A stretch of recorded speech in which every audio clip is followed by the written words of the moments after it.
The news moves fast. Listen to the NPR News Now podcast to keep up. We update stories as they evolve every hour. So no matter when you listen, you get the news as close to live as possible on your schedule. Subscribe to or follow the NPR News Now podcast. This is NPR's Life Kit. I'm Dahlia Mortada. Have you ever been in the kitchen, starting to cook a meal you're really excited about? Like, say, a pot of mussels simmered with shallots and garlic and cherry tomatoes. And you realize, I don't have any white wine. You don't actually have all the ingredients the recipe calls for. It's okay. We've all been there before. And I think the most important thing is really just being easy on yourself and recognizing that, cooking is there's no real silver bullet, right? Kenji Lopez-Alt is a professional chef and has written a couple of cookbooks to help guide you in the kitchen. It's something that you have to practice and get good at. And the more you do it, the more easy it becomes to make substitutions or the more easy it becomes to adapt recipes to yourself. And of course, you can think about this in, different ways. If you rely solely on recipes, it becomes difficult to figure out how to make substitutions or how to make changes to suit your own palate. I mean, a good recipe will hopefully give you a heads up of what swaps you can make. But even if you can't, I would like people to feel more comfortable making swaps, understanding that they're taking risks. Deb Perlman knows plenty about cooking at home and taking risks. She runs a wildly popular website called SmittenKitchen.com that's been around since 2006. It's really great with unsalted butter, but so what if you only have coconut oil or margarine or salted butter? So before you drop your knife, turn off your stove, and run out to the store, ask yourself some important questions. Why am I running around for one single ingredient? Is this ingredient essential? Is it a deal breaker if I don't have it? What's lost if I don't use it? It's taken me years of practice and plenty of less than perfect meals to figure out how to swap out ingredients while I'm cooking. And sometimes I still need some help. So I'm thinking, do you have anything that's a bit more acidic that you could substitute? Probably not the same amount. My friend Lynn is my lifeline, a trusted advisor on many things, including cooking. No, I have a bunch of vinegars. I have apple cider vinegar, I have rice vinegar, and I have white wine vinegar. I feel like white wine vinegar could be a good substitute, but not too much. Like a couple tablespoons maybe, diluted in some water, that kind of thing. Mm-hmm. She's suggesting I replace the wine I don't have with something acidic, because that's the role the wine plays in this meal. That has a lot to do with the sensation I feel on my tongue when I get a good slurp of broth with these mussels. Yeah, I will try that. In this episode of Life Kit, how to substitute while cooking. Cooking a dish, even when you don't have all the supplies in a recipe, is about more than just knowing your ingredients. It's about trusting your taste buds, knowing what flavors you like and what goes into that flavor, and being confident that making substitutions can still make the meal of your dreams.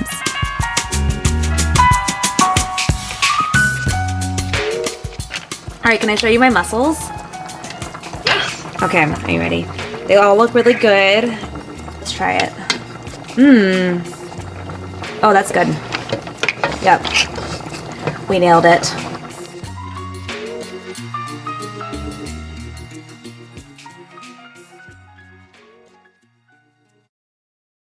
This message comes from NPR sponsor Teladoc. For non-emergencies, see a doctor right from your phone, including general physicians, therapists, dermatologists, and dietitians. Download the app or visit teladoc.com/NPR. Support for NPR and the following message come from Dataiku, the AI platform that connects data and doers through everyday AI, helping leading organizations turn complex data into business impact at dataiku.com. This message comes from NPR sponsor Capital One. Capital One Auto Navigator can help you find a car, get pre-qualified instantly, and see your real monthly payment without impacting your credit score. Capital One, what's in your wallet? Terms and conditions apply. More at CapitalOne.com/auto navigator. Those mussels turned out great. but I've had plenty of substitutions that didn't go so well. When I started cooking about a decade ago, I was far from home in a country that didn't have the same restaurants I was used to, or the same ingredients I was used to, or my mom's home cooking. I barely knew how to follow a recipe, so I had to learn how to do that, and then I had to figure out how to substitute with the ingredients that I could find. My first lesson and today's first takeaway is get to know your taste buds. I think one important way, or one useful way to think about it, is to understand that our perception of taste, of flavor, is something that comes both from what we perceive on our tongue, like the basic flavors like sweet, salty, acidic, spicy, things like that we sense on our tongue, combined with what we smell. Kenji Lopez-Alt is the chief culinary advisor for the website Serious Eats. His cookbooks are a trove of good wisdom to help explain how we cook to achieve certain flavors. He's written The Food Lab, Better Home Cooking Through Science, and The Wok, Recipes and Techniques. Flavor has a lot to do with the different sensations you can feel on your tongue. Think about what senses are being triggered, whether it's just the acidity or whether there's also sort of an aromatic component to it that you want to capture. But I think, generally the more practice you have doing those things, the easier it gets. Those categories Kenji mentions, aromatics, salts, acids, sweet, fats, are key to unlocking how you can substitute ingredients. Ingredients that fall into the same category can often be swapped out. And if you don't know where to start, you can definitely ask the internet for suggestions. I Google stuff all the time, and there are lots of great ideas on how to swap out ingredients. But you can also really lean into your senses and think about how they're being activated. Where does the flavor hit your tongue? Do you feel the heat from something spicy? What do you smell? And does that smell impact what you taste? Does the bite you just took feel creamy or silky in your mouth? Is there a little sweetness you can feel coat your tongue? Is it balanced with something salty or sour? Acids like lemon juice or lime juice or different types of vinegars might trigger your cheeks to scrunch up or a sensation on the sides or back of your tongue. It can really add some brightness to a dish and draw out other flavors. I think acid is a component that people don't often think about enough when they're cooking, but acid, like salt, is one of those basic flavors that helps other flavors come out. Think about the role of a spice or an herb in your dish. Those are usually aromatic things that really affect the way a dish smells, like garlic. So, for example, cumin has a very strong aroma, but it doesn't actually have a very strong perception on, like you put it on your tongue, and your tongue is not really sensing any heat or sweetness or saltiness very much. Mostly it's coming through your nose. And so if I don't particularly like cumin, well, I can probably swap it out with coriander or white pepper or another one of these things that is mainly an aroma component, and the dish will smell different in the end, but the general way the flavors work together and the way my tongue perceives it should still be balanced as long as I'm leaving sort of the fattiness and the sweetness and the saltiness and the acidity at the same level. Sweet ingredients can be any type of sugar, or maple syrup, or honey, or molasses. Fats are a great way to soften vegetables as you sauté them, and they can add a depth of flavor or texture to a dish. Some examples are olive oil, coconut oil, butter, or ghee. Other fats are things like heavy cream or cashew milk, or even cheese. What you choose can depend on when you add it to a dish. So, for example, like a recipe that calls for adding butter to a sauce at the end, right? Like the butter is not necessarily there for flavor, it's really there for adding richness and texture. Salt comes in so many forms, like sea salt, coarse salt, kosher salt. But it's also soy sauce or fish sauce or capers even. Each of them takes a different amount to pack the same punch. So if you're trading in one type of salt for another, add it gradually to make sure you're not over-salting or over-seasoning your dish. Which leads us to takeaway number 2. Taste your dish as you cook and add salt, spices, and other flavors accordingly. Seasoning is such a big thing. If somebody makes a recipe and it has 8 onions and 12 cloves of garlic and a can of tomatoes and 3 chili peppers and they tell me it was bland, I'm like, I think it was salt. It really needs to be seasoned. When you're pinching salt into a pot of soup, it's not going to do it. It's a whole pot. It's like 12 servings. It's not a pinch. It's a lot. It's a lot more. Deb Perlman runs one of my most trusted sources for recipes, SmittenKitchen.com. So I started Smitten Kitchen and talk about giving my age away. I started in 2006, which is ancient times. And I wanted a place that I could kind of share these recipes and tell other people about the things that I had found to be successful. When it comes to seasoning, she says to consider the amount of what you're cooking and adjust how much salt, spices, or acids you add based on how much you're making. So if you're doubling a recipe, chances are you'll need to double the seasoning. You'll also need to adjust based on what you use to replace an ingredient. Remember earlier when I was cooking my mussels? I replaced the wine in my recipe with white wine vinegar. The recipe called for half a cup of wine. But vinegar is way more acidic, and half a cup would overpower the dish. So instead, I put 2 tablespoons of vinegar in a measuring cup, and I added water to reach half a cup of liquid. Or another example is dried herbs, like rosemary or basil, ginger, or even garlic. They're great alternative to their fresh counterparts, but they're stronger in flavor, so you'll want to use less of them if you're swapping them in. Deb suggests one relatively foolproof way to get your seasoning just right. Keep tasting your dish as you go. It really makes a huge difference. That's something chefs in restaurants do. And you could be cooking for 20 years and still have your seasoning off in a dish. The people who taste it all the time as they go, their seasoning they land it.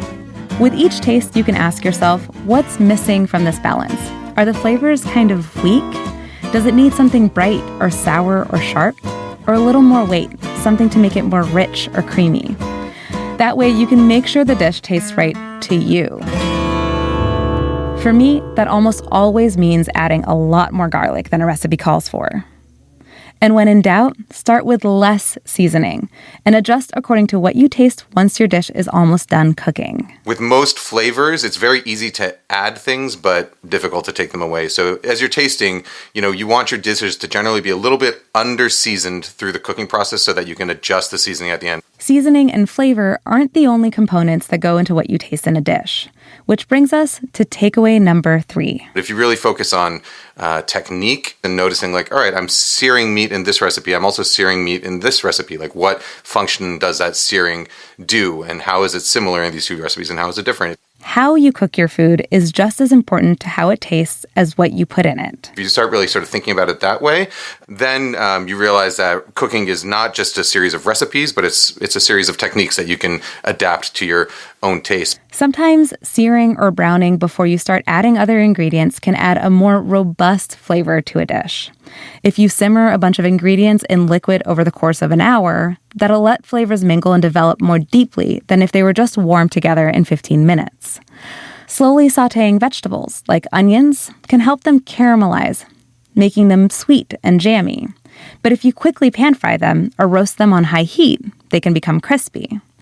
Understanding the technique can give you a lot of flexibility to figure out what you can substitute, including what type of pan you should use, especially if you don't have the same equipment a recipe suggests. A recipe that requires a lot of heavy searing of meats and things like that, you generally want something really heavy that's going to retain heat. So you could do it in a Dutch oven, you could do it in a cast iron pan, you could do it in a tri-ply stainless steel skillet. Whereas a recipe that requires very, very rapid temperature adjustments, so a lot of stir-fried recipes, for example, you're going to want something that's a little bit thinner and lighter so that you can adjust on the fly.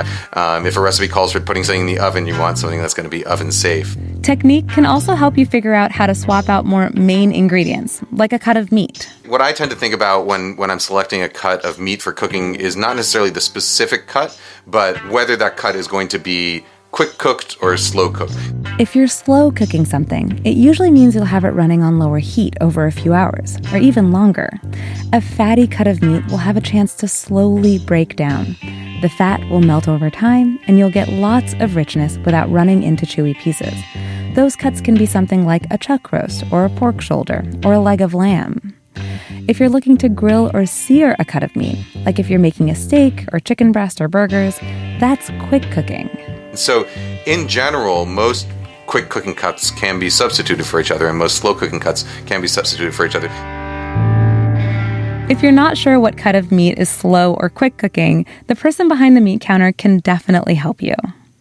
Knowing your technique will help swap out vegetables too, like, say, mushrooms, for example. I will say that almost anytime I'm using a mix of mushrooms or wild mushrooms, I mean, it's wonderful. The flavor, the texture. I just realized that for almost any mushroom, wild mushroom, pasta sauce or risotto, you can use cremini mushrooms. It's fine. It's about the way you cook them and how you season them almost as much as the mushrooms you have.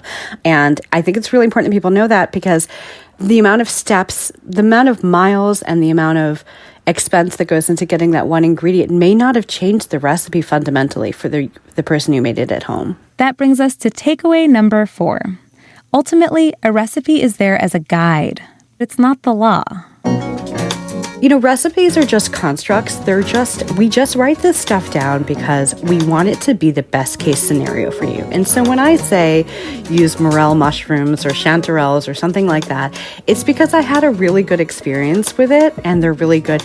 But it does not mean that you need to travel to the ends of the earth to have these kinds of mushrooms. And sometimes certain ingredients can be really expensive, or your local store doesn't carry miso paste or pomegranate molasses. It's just, the recipe is the best case scenario. It is not law. We are not God. We are not here to tell you how to cook and how not to cook. Which means you can also decide to separate out certain ingredients instead of trying to replace them. If you have someone at your table that has an allergy or just doesn't like a thing. I do a lot of separating things out into components. Maybe not going too crazy, but maybe if it's a chicken and mushroom stir fry, maybe the chicken is in one pan and the mushrooms are another. I think it's also more fun too because you feel like you have a little more control, getting to make your taco or your salad or your pizza, even if we get them pick their toppings the way you want it, which I don't think anybody really minds it at any age. Basically, I'm trying to keep as many people inside the meal as possible and not going to the kitchen to make peanut butter and jelly. A dinner guest doesn't eat cilantro? That's fine. Keep the cilantro on the side and people can sprinkle it on themselves. Does your dinner table have meat eaters and vegetarians? Each person can build their own taco. Just lay out the fillings and fixings.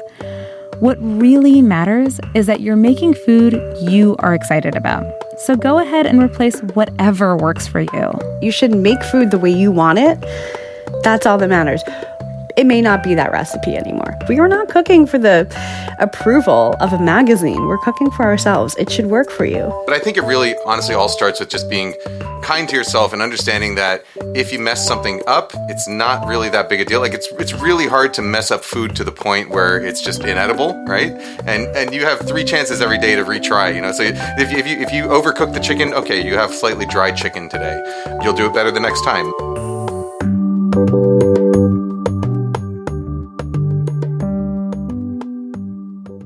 Feeling ready to tackle a recipe with what you've got at home? Great. Let's recap what we learned here. Takeaway number 1. Get to know your taste buds. Really lean into your senses to understand the flavor of a dish. Not just the way it tastes, but how it smells, the way it hits your tongue, whether you feel sensations like spiciness or creaminess in your mouth. That'll help you figure out what categories of flavors the dish's components fall into. Aromatics, salt, acid, fat, sweet. Ingredients that fall into the same categories can be swapped out more easily. Takeaway number 2. Taste your food as you cook and ask yourself if you're tasting the right balance of flavors. That way you can adjust your seasoning as you go and add the amount that tastes right to you. If you're like me, that's going to mean adding 3 times more garlic than a recipe calls for. Takeaway number 3. Don't forget that flavor isn't just about the ingredients. It's also about technique. Understand whether you're slow cooking or pan searing or baking or braising and what that brings to your dish. That'll help you figure out what type of pan to use or what more major components you can swap out. Maybe it's one cut of meat for another or different types of vegetables. Takeaway number 4. Remember, recipes and recipe writers are not God. They're just the best case scenario for a dish in one person's experience. It's okay if you don't have access to a specific ingredient. You have plenty of chances to make it really, really great. And last but not least, this really isn't a takeaway, but something to remember every step of the way. You do you. Make food that you are excited about. And if your experiment isn't exactly what you hoped for this time, that's okay. It's how you learn. For more Life Kit, check out our other episodes. We've got another with Deb Perlman on how to organize your pantry, another on how to cook a family recipe, and lots more. You can find those at npr.org/lifekit. And if you love Life Kit and want more, subscribe to our newsletter at npr.org/lifekit-newsletter. And now, a completely random tip. Hi, my name is Elisa Persida, and my Life Kit tip is about putting away your grocery cart when you're grocery shopping. Especially when you have young children with you or when the weather isn't great, if it's cold. My tip is to park right next to one of the areas that you put the cart away. That way you don't have to walk across the parking lot, especially if you have a little one in the car strapped in already. So you also get some extra steps in this way. So typically the place where you put it away is farther in the parking lot. So if you just find one that has a parking spot next to it, you're also getting in some extra steps. If you've got a good tip, leave us a voicemail at 202-216-9823 or email us a voice memo at lifekit@npr.org. Thanks again to Deb Perlman and Kenji Lopez-Alt. I can't wait to use your tips in the kitchen. This episode of Life Kit was produced by Andy Tagle. Megan Kane is the managing producer. Beth Donovan is the senior editor. Our production team also includes Sylvie Douglas, Audrey Nguyen, and Claire Marie Schneider. Our digital editors are Beck Harlan and Janet Ujung Lee. I'm Dahlia Mortada. Thanks for listening.